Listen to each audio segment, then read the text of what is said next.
Je n'aurais jamais imaginé qu'une simple matinée puisse bouleverser toute ma vie. Ma femme, Linda, était assise à côté de moi dans la voiture alors que nous roulions pour rendre visite à mes parents. Nous rions, nous parlions de nos projets. Après 16 ans de mariage, nous avions encore l'air de jeunes amoureux. Je ne savais pas que le ciel préparait un tribunal, et que l'enfer attendait l'un d'entre nous. La route était étrangement calme, trop calme. Je me souviens avoir dit à Linda. Cette route me fait parfois peur. Elle m'a serré la main et m'a répondu. Ne t'inquiète pas, Dieu est avec nous. Ce furent ses dernières paroles sur cette terre. Un camion venant en sens inverse a perdu le contrôle. Il a dévié brutalement, et avant même que je puisse réagir, tout est devenu d'abord blanc, puis noir, un bruit écrasant, un choc violent, puis le silence. Quand j'ai rouvert les yeux, je ne respirais plus. Je n'étais plus dans mon corps. Je me tenais près de l'épave, observant les personnes qui s'approchaient. Un homme criait, « Il ne bouge pas. Appelez les secours. » J'ai vu mon propre corps, inerte. Le pare-brise éclaté ressemblait à 1000 promesses brisées. Puis je l'ai vue, Linda. Elle se tenait près de son corps à elle, tremblante, perdue. Elle m'a regardé, les yeux remplis de terreur. « Sommes-nous morts ?» a-t-elle murmuré. Avant que je ne puisse répondre, un vent glacial a traversé la scène. Tout autour de nous s'est mis à ralentir, les voix des vivants s'éloignant comme des échos dans un tunnel. Un être de lumière est descendu devant nous. À son apparition, tout semblait figé. Il m'a appelé doucement. Daniel. Mes jambes spirituelles se sont affaiblies. Je n'avais aucun doute, c'était un ange du Seigneur. J'ai voulu prendre la main de Linda, ma main est passée au travers. Elle a hurlé en comprenant que nous ne pouvions plus nous toucher. Soudain, le sol a tremblé. Derrière Linda, une obscurité épaisse s'est ouverte, comme un gouffre sans fond. Elle a reculé, paniquée. Qu'est-ce que c'est? Pourquoi ça m'attire? Daniel, aide-moi. J'ai tenté de m'approcher, mais l'ange a levé la main. Ne la touche pas, dit-il d'une voix douce mais autoritaire. Les yeux de Linda se sont agrandis de terreur. Où m'emmène-t-il? Pourquoi je descends? Je me suis tourné vers l'ange, la voix brisée. Aidez-la, je vous en supplie, c'est ma femme. L'ange m'a regardé avec une profonde tristesse. Son heure est venue, et son jugement a commencé. À cet instant, j'ai senti une force me tirer vers le haut, tandis qu'une autre force entraînait Linda vers le bas. Nous étions séparés, l'un vers la lumière, l'autre vers l'obscurité. Je hurlais son nom tandis qu'elle s'éloignait. Ces derniers mots ont traversé les ténèbres. Daniel, pardonne-moi, je suis désolé. C'est là que j'ai compris, quelque chose n'allait pas. Quelque chose que j'ignorais, qu'elle avait caché pendant 16 ans.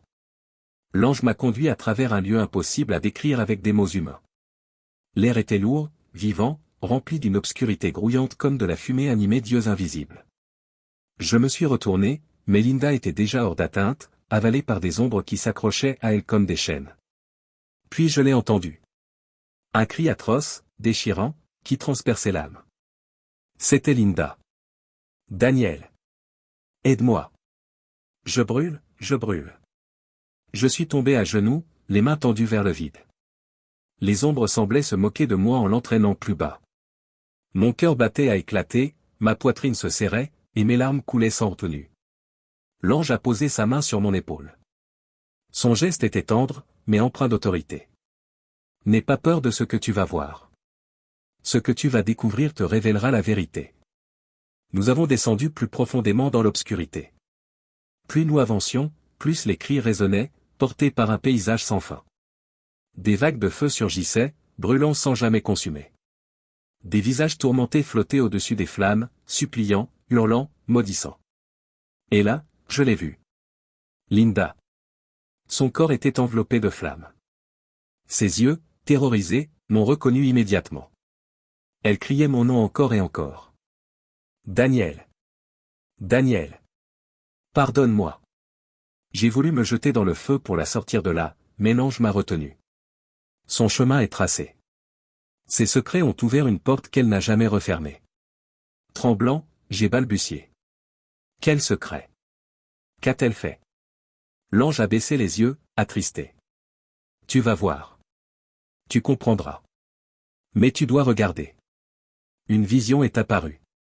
Des scènes de la vie de Linda, comme un film révélant son cœur et ses choix. Et soudain, j'ai vu mon propre frère. Mon sang. Dans l'ombre de notre maison. Ma femme, et mon frère, liés dans une trahison cachée depuis 16 longues années. Les cris de Linda ont redoublé. Je suis resté figé, incapable de respirer, incapable d'accepter l'horreur que je voyais. La femme que j'aimais, celle avec qui j'avais partagé ces années de mariage, était désormais plongée dans une agonie indescriptible à cause d'un péché secret dont je n'avais jamais eu connaissance. L'ange parla d'une voix douce mais ferme. Tous ne reviennent pas, mais toi, oui. Il t'est accordé une grâce afin que tu avertisses les vivants, que tu pardonnes et que tu fasses la paix. Une grâce? Je comprenais à peine ce mot tandis que j'observais Linda être entraînée toujours plus bas, hurlant, se débattant dans les flammes. Pourquoi elle? Pourquoi ce péché, demandai-je, la voix brisée. L'ange répondit. Ce qui reste caché sur terre ne restera jamais caché dans l'éternité. Je demeurai silencieux, le cœur en miettes. Je compris alors que ce qu'elle avait dissimulé pendant 16 ans l'avait conduite à cette condamnation. Et moi, son mari, j'avais reçu le douloureux privilège d'en être témoin. Les yeux fermés, j'ai prié, tremblant. Seigneur, ne me laisse pas me perdre. Donne-moi la force de pardonner, même si je ne comprends pas tout. Alors que je flottais dans cet abîme sombre, le cœur battant et l'âme meurtrie, une lumière commença à percer les ténèbres. Ce n'était pas une lumière agressive, mais une clarté chaude, pure, qui semblait respirer au milieu de l'obscurité. L'ange m'invita à le suivre. Je le fis, les jambes tremblantes sous le poids de ce que j'avais déjà vu. C'est alors que je le vis. Jésus. Il n'apparut ni avec colère, ni avec menace, mais avec une présence si majestueuse que toutes mes douleurs, toutes mes questions vacillèrent devant lui. Ses yeux débordaient de compassion, mais j'y sentais aussi la justice. Daniel, dit-il, sa voix résonnant dans le vide. Vois-tu ta femme? J'ai regardé, et oui. Linda était toujours là, prisonnière des tourments, hurlant, déchirée par les flammes. Son regard croisa le mien un bref instant, et la souffrance qu'elle portait me transperça plus profondément que le feu lui-même. Seigneur! Murmurai-je, étranglé par les larmes. Quel péché! Quel secret l'a conduite ici? Jésus fit un geste, et des visions de sa vie défilèrent devant mes yeux. Je revis la Linda que je connaissais, douce, souriante, attentive. Mais sous cette image se cachaient des ombres, des choix dissimulés, des mensonges murmurés, et une trahison que je n'aurais jamais imaginée. 16 ans plus tôt, au début de notre mariage, elle s'était laissée entraîner. Par mon propre frère. Je vis les instants clandestins. Les rencontres secrètes, les regards échangés, les promesses volées. Et surtout, cette faute qu'elle avait portée en silence, cachée de moi, cachée de Dieu, cachée dans le cœur même de notre foyer. Je reculais, l'âme bouleversée. Mon esprit criait. Comment a-t-elle pu? Avec mon frère? La trahison me déchirait plus violemment que n'importe quelle blessure. Jésus leva la main avec douceur. Daniel, dit-il, voici pourquoi elle souffre. Ce n'est pas parce que tu n'étais pas un bon époux. Ce n'est pas parce qu'elle ne t'aimait pas. C'est parce qu'elle a laissé la peur, l'orgueil et le secret dominer son cœur. Un péché caché dans la vie ne reste jamais caché dans l'éternité. Chaque âme doit faire face à la vérité. Chaque acte est pesé. Chaque secret est dévoilé. Les larmes coulaient sans retenue. Seigneur, pourquoi me faire voir cela? Pourquoi elle? Jésus répondit. Parce qu'une grâce t'a été accordée. Tu as été épargné afin de prévenir, d'avertir, de pardonner. Et de semer la paix là où règne la douleur. Ne laisse pas ce péché continuer à agir à travers ta colère. Tu dois pardonner même à ton frère. Et parler à ceux qui vivent dans les ténèbres. Je tremblais. Pardonner mon frère, après cela? Mais tandis que je regardais Linda crier mon nom, suppliant un pardon qu'elle ne pouvait plus recevoir, je compris enfin. La miséricorde n'est pas seulement pour ceux qui agissent bien. Elle est donnée à ceux qui restent. Pour qu'ils avertissent les autres? Pour empêcher d'autres chutes. Jésus ajouta. Souviens-toi de cette vérité, Daniel. Un mariage maintenu par des mensonges finira par s'effondrer. Mais des cœurs tournés vers la confession et le repentir peuvent encore être sauvés. Les choix de ta femme étaient les siens. Ta mission n'est pas la vengeance, mais l'avertissement. Ton cœur doit devenir plus fort que la trahison. Les visions disparurent. Mais les cris restaient. J'entendais encore Linda m'appeler, implorant un pardon qu'elle ne pouvait atteindre. Mes jambes se sont dérobées. Ma poitrine brûlait. Je sanglotais, murmurant. Linda, je te pardonne, si seulement tu pouvais m'entendre. Jésus me regarda une dernière fois, un mélange de peine et d'amour dans les yeux. Tu retourneras, Daniel. Va et parle. Avertis les couples. Dévoile les péchés cachés. Enseigne le pardon. Que la grâce que tu as reçue sauve d'autres vies. La lumière m'a alors soulevé, m'emmenant vers un chemin que je ne distinguais pas encore. Je laissai derrière moi les cris. Mais le poids de ce que j'avais vu et appris resterait gravé en moi pour toujours. J'étais revenu à la vie. Mais profondément transformé. Jésus m'avait révélé la vérité sur ma femme, la trahison cachée, la douleur qu'elle portait et les conséquences qui la dévoraient désormais. Mais avant que je puisse respirer, avant que je puisse pleurer, l'ange me guida vers un lieu où moi aussi je devais faire face à une révélation, ma propre vie, mon propre cœur, et le jugement qui m'attendrait si je m'écartais de la miséricorde. Je vis ma vie se dérouler comme une tapisserie de lumière et d'ombre. Je revis les moments où j'avais gardé rancune, les instants où j'avais laissé la colère dominer mon cœur, les occasions où l'orgueil murmurait à mon oreille et où j'avais choisi le silence plutôt que la correction, la distance plutôt que la réconciliation. Mes échecs me fixaient comme un miroir de jugement, et je tremblais, me demandant si moi aussi je serais consumé. Puis Jésus apparut de nouveau. Son regard croisa le mien et je ressentis à la fois l'amour et la justice. « Daniel, dit-il. Tu as parcouru un chemin que beaucoup ne peuvent suivre. Tu as cherché la vérité. Tu as aimé sincèrement, et ton cœur est guidé par la miséricorde. Mais des blessures subsistent en toi, colère, amertume et refus de pardonner, que tu dois remettre entre mes mains. Je tombai à genoux, la voix brisée. Seigneur, j'ai essayé de pardonner, mais mon cœur est lourd. Comment puis-je pardonner à mon frère pour ce qu'il a fait? Comment puis-je pardonner à ma femme, qui m'a trahi d'une manière inimaginable? Jésus s'agenouilla à mes côtés, sa voix douce mais ferme. La miséricorde ne s'obtient pas dans la facilité. Elle n'est pas donnée à ceux qui ne pardonnent que ce qui est simple. Elle t'a été accordée afin que tu la transmettes aux autres. Tu as vu les flammes de la vérité, Daniel. Tu as entendu les cris des perdus. Laisse cette expérience purifier ton cœur. Pardonne non parce qu'il le mérite, mais parce que ton âme en dépend. L'ange tendit la main, et soudain je fus entouré de visions des personnes que j'avais offensées, amis jugés, familles négligées, collègues enviés. Chaque visage me regardait, muet, réclamant miséricorde. Je compris alors que le pardon ne concernait pas seulement ma femme ou mon frère. Il s'agissait de libérer chaque chaîne qui m'entravait, chaque amertume qui pesait sur moi. Les yeux de Jésus transpercèrent les miens, et ses paroles s'enfoncèrent jusqu'aux os.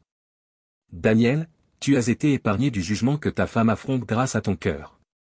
Tu es vivant pour avertir les autres, pour apporter la lumière dans les ténèbres. Ne gaspille pas cette miséricorde. Ne laisse ni colère ni vengeance s'installer. Ta mission est plus grande que la vengeance, c'est la rédemption. Je restai silencieux, les larmes coulant librement. Ma poitrine brûlait sous le poids de la responsabilité et de la gravité de la miséricorde qui m'était confiée. Les cris de ma femme résonnaient encore au loin, rappel constant du prix du péché caché et de l'urgence de la confession et du repentir. Alors l'ange parla. Tu peux revenir, Daniel. Ton corps t'attend, mais ta mission commence dès que tu respires de nouveau. Va avec un cœur rempli de miséricorde, avec un pardon qui guérit, et avec un avertissement pour tous ceux qui cachent l'obscurité en eux. Je hochai la tête, l'esprit tremblant entre peur et détermination. Je compris que ma vie n'était plus mienne. Elle m'avait été prêtée par l'éternité pour accomplir une mission, pardonner, avertir et réconcilier. Alors que la lumière me portait, je jetai un dernier regard à Linda, le feu, les cris, le désespoir, tout resterait gravé en moi pour toujours. Mais aussi la miséricorde qui m'avait été accordée. Celle qui guiderait chaque mot, chaque acte de pardon, chaque vie que je toucherais dans le monde des vivants. J'étais vivant, mais je n'étais plus l'homme que j'avais été.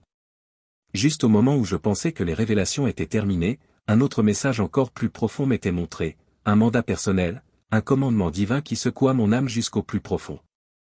L'ange me conduisit dans un espace calme au milieu des ténèbres, où les cris des perdus étaient lointains mais toujours obsédants. Jésus apparut de nouveau, sa présence à la fois réconfortante et écrasante. Daniel, dit-il. Tu as été témoin des conséquences du péché caché. Tu as vu le tourment de la trahison et du secret. Maintenant, je vais te montrer le chemin qui apporte la paix, non seulement à ton âme, mais aussi aux vivants. J'écoutais, tremblant, tandis qu'il parlait de mon frère, l'homme même qui m'avait trahi, qui avait pris ce qui était sacré entre ma femme et moi, et dont les actes avaient laissé des cicatrices pendant 16 ans. Mon cœur brûlait de colère, de douleur et de trahison. Jésus me regarda, ses yeux pleins d'un amour perçant. Daniel, le chemin qui s'ouvre devant toi ne sera pas facile. Tu seras tenté par la colère, le ressentiment, le désir de vengeance. Mais voici ton épreuve, tu dois lui pardonner. Pardonne, non parce qu'il le mérite, mais parce que ton âme et les vies autour de toi en dépendent. Je secouai la tête, incrédule. Seigneur, comment puis-je lui pardonner? Daniel, comprends ceci, pardonner ne signifie pas approuver le péché. Le pardon sert à briser le cycle de destruction. La miséricorde t'a été accordée pour porter ce message. Ton pardon guérira des cœurs, empêchera d'autres ruines et sauvera des âmes du piège des péchés cachés. Ne laisse pas la colère t'enchaîner. Laisse la miséricorde guider ton cœur et tes actions. L'ange fit un geste, et une vision s'ouvrit devant moi, la vie de mon frère. Ses choix, ses luttes, son ignorance de la gravité de son péché. Je vis les fissures dans son cœur, la culpabilité qu'il enfouissait, et la vie qu'il continuait à mener, sans comprendre le jugement éternel qui l'attendrait s'il ne se repentait pas. Regarde-le, dit Jésus. Comme je le vois, non seulement comme celui qui t'a trahi, mais comme une âme qui a besoin de salut. Je te confie la miséricorde. Va, parle. Va, pardonne, réconcilie, apporte la paix. Des larmes coulèrent sur mon visage. Je compris que la colère et la blessure que je portais pouvaient me détruire si je les laissais grandir. Ma mission n'était pas la vengeance, ni l'exposition du péché, ni la punition. C'était la restauration. J'avais été épargné du jugement que ma femme subissait maintenant. Et la vie à laquelle je revenais m'était donnée pour un but bien plus grand que ce que j'avais imaginé. Jésus tendit la main vers moi. Souviens-toi, Daniel. Ta voix avertira les couples. Tes paroles dévoileront les péchés cachés. Et ton cœur enseignera le pardon. Si tu fais cela, beaucoup seront sauvés des flammes que tu as vues. La miséricorde est ton bouclier et ton instrument. Ne la gaspille pas. Je retombai à genoux, submergé par la mission qu'il me confiait. Seigneur, je le ferai, murmurai-je d'une voix brisée. Je pardonnerai. J'avertirai. Je réconcilierai. L'ange hocha la tête, et les ténèbres commencèrent à se dissiper. Devant moi, une lumière apparut, un chemin me ramenant vers mon corps, vers la vie. Les cris de Linda s'éloignèrent peu à peu, mais leurs souvenirs resteraient gravés dans mon âme à jamais. Je revenais, oui, mais je revenais pour agir. Pardonner mon frère. Dire la vérité aux vivants. Avertir ceux qui cachent le péché dans leur cœur. Ma vie avait été sauvée, et mon but était désormais clair. Porter la miséricorde là où règne l'amertume. La vérité là où se cache le secret. Le pardon là où la trahison a frappé. Quand j'ouvris les yeux, j'étais de retour dans mon corps. La chambre d'hôpital était froide et lumineuse, remplie du bip des machines et des murmures des médecins. Je haletais, respirant comme si je découvrais la vie pour la première fois. Mon regard tomba sur le corps inanimé de Linda, que l'équipe médicale tentait encore de sauver. Mes yeux se remplirent de larmes. Je voulais crier, lui prendre la main, lui dire ce que j'avais vu, mais aucun mot ne sortit. La stupeur des médecins résonnait autour de moi. Il est revenu, on croyait. Je n'arrivais pas à me concentrer sur eux. Mon esprit ne retenait qu'une seule chose. Le message que j'avais été envoyé pour transmettre. J'ai demandé qu'on appelle mon frère. Je devais le voir. Je devais lui pardonner. Non pour lui, mais parce que Dieu m'avait confié cette vie pour une raison. Je devais arrêter cette chaîne de destruction, ce silence meurtrier. La colère, la trahison, la douleur. Je les ai déposés. La miséricorde avait rempli mon cœur. Je devais agir. Quand je l'ai vu, ses yeux se sont agrandis de peur. Avant qu'il ne parle, j'ai avancé vers lui. Je te pardonne. Tout. C'est terminé. Mais nous devons changer. Nous devons avertir les autres. Les secrets détruisent les vies, les mariages et les âmes. Dieu m'a montré ce qui arrive quand le péché reste caché. Et je suis vivant pour te dire que la repentance est essentielle. Les larmes coulaient sans retenue. Et j'ai compris quelque chose de profond. J'avais reçu une seconde chance, non pour être à l'aise, mais pour accomplir une mission. Ma vie ne m'appartenait plus. Elle appartenait à la miséricorde, à la vérité, à la réconciliation. J'ai commencé à parler aux autres, amis, famille, même des inconnus. Je témoignais des dangers du péché secret, de l'importance de la confession et de la puissance du pardon. J'ai averti les couples de rester honnêtes, de veiller sur leur cœur et de rechercher la paix dans leur foyer. Et j'ai prié. J'ai prié pour Linda, demandant que la miséricorde de Dieu la touche d'une manière que je ne pouvais encore comprendre. J'ai prié pour mon frère, qu'il se tourne vers la vérité et la repentance. Et j'ai prié pour tous ceux qui écouteraient ce témoignage. Que jamais un péché caché ne piège leur âme. Qu'il ne tarde pas jusqu'à ce qu'il soit trop tard. Ceci est mon témoignage. Ceci est mon avertissement. 16 ans de mariage. Un seul secret. Et une vision de l'enfer qui a tout changé. Je suis en vie non par hasard, mais par la miséricorde de Dieu. Et cette miséricorde m'a confié une mission, avertir, pardonner et apporter la paix là où les cœurs sont blessés. Si vous écoutez ce témoignage aujourd'hui, je vous en supplie, confessez, pardonnez, réconciliez-vous. N'attendez pas. Les portes de la miséricorde sont ouvertes maintenant, mais un jour, elles ne le seront peut-être plus.